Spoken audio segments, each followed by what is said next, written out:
வணக்கம் ஃப்ரெண்ட்ஸ், இன்னைக்கு நம்ம வீடியோல என்ன பார்க்க போறோம் அப்படின்னா, கன்னியாகுமரி மாவட்டத்தில் பிரசித்தி பெற்ற பெண்களின் சபரிமலை என்று அழைக்கப்படும் மண்டைக்காட்டு அம்மன் திருக்கோவில் திருக்கொடியேற்ற நிகழ்ச்சி தான் பார்க்க போறோம். வாங்க எப்படி இருக்கு அப்படிங்கறத பார்க்கலாம்.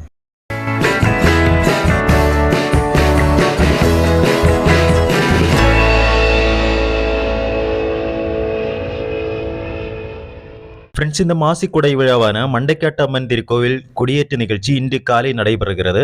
இந்த திருக்கொடியேற்று நிகழ்ச்சியானது காலை 7:30 இருந்து 8:30 நடைபெறும். இந்த கோவில் திருவிழா 10 நாட்கள் நடைபெறும்.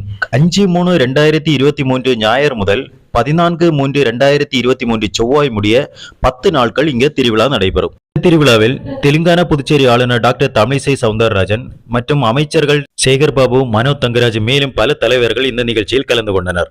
நீங்க ஃபர்ஸ்ட் டைமா என்னோட யூடியூப் சேனல் பாக்குறீங்க அப்படின்னா சுனில் டீ கோடு சேனல் கொஞ்சம் சப்ஸ்கிரைப் பண்ணுங்க. நீங்க சப்ஸ்கிரைப் பண்ணும்போது பெல் பட்டன்லயே ஆல் பட்டன் கிளிக் பண்ணிக்கோங்க.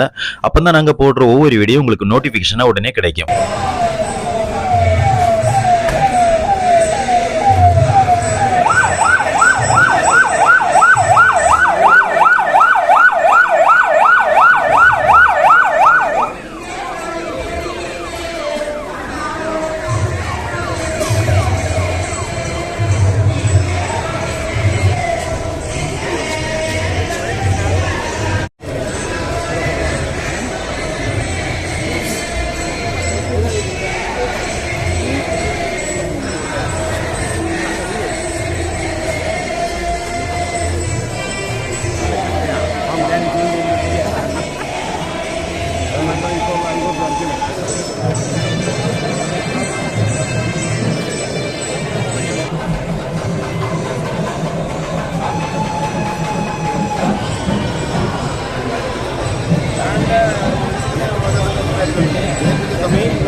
கொடியேற்று நிகழ்ச்சி முடிஞ்சதும் பல பெண்கள் அம்மனுக்கு பொங்கலையிட்டு வழிபாடு நடத்தினர். இந்த 10 நாள் திருவிழாவும் கன்னியாகுமரி மாவட்டத்துல பல ஊர்கள்ல இருந்தும் இங்கே அம்மனை தரிசிக்க வர்றாங்க.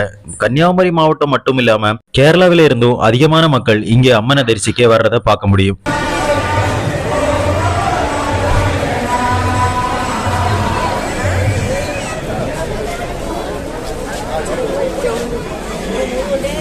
இதான் இந்து சமய மாநாடு நிகழ்ச்சி நடைபெறக்கூடிய இடம். இந்த நிகழ்ச்சிக்கு இடையில தடை விதிச்சிருந்தாங்க. அப்புறமா பல தலைவர்கள் ஈடுபட்டு மீண்டும் இந்நிகழ்ச்சி நடைபெறதுக்கு உறுதுணை புரிஞ்சாங்க. இந்த ஹைந்தவ சேவா சங்கத்தினுடைய 86வது இந்து சமய மாநாடு. அதன் பிறகு அன்னதான நிகழ்ச்சி நடைபெற்றது. இதில் ஏராளமான பக்தர்கள் கலந்து கொண்டனர்.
ஃப்ரெண்ட்ஸ், உங்களுக்கு இந்த வீடியோ பிடிச்சிருக்கு அப்படின்னா லைக் பண்ணுங்க. மண்டைக்காட்டு திருவிழா கொடியேற்ற நிகழ்ச்சி எப்படி இருந்தது அப்படிங்கறத கமெண்ட்ல சொல்லுங்க. என்னோட சேனல் இது வரைக்கும் சப்ஸ்கிரைப் பண்ணாதவங்க கொஞ்சம் சப்ஸ்கிரைப் பண்ணி சப்போர்ட்டும் பண்ணுங்க.